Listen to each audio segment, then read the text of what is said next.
గంజాయి batch బరితెగించారు. Toll plaza వద్ద తనిఖీలు చేస్తున్న కానిస్టేబుల్ పైకి కారును ఎక్కించి పరారయ్యారు గంజాయి బ్యాచ్. కాకినాడ జిల్లా కిర్లంపూడి మండలం కృష్ణవరం టోల్ ప్లాజా వద్ద పోలీసులు తనిఖీలు చేపట్టారు.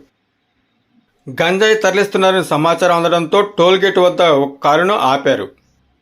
ఆ కారు డ్రైవర్ వద్దకు వెళ్లి వివరాలు అడుగుతున్నారు. అనుమానం రావడంతో కారును అదుపులో తీసుకునేందుకు పోలీసులు సిద్ధమయ్యారు. దీంతో కారును వేగంగా ముందుకు పోనిచ్చి కారుకు అడ్డంగా నిలబడిన కానిస్టేబుల్ను గుద్దుకుంటూ వెళ్లిపోయారు.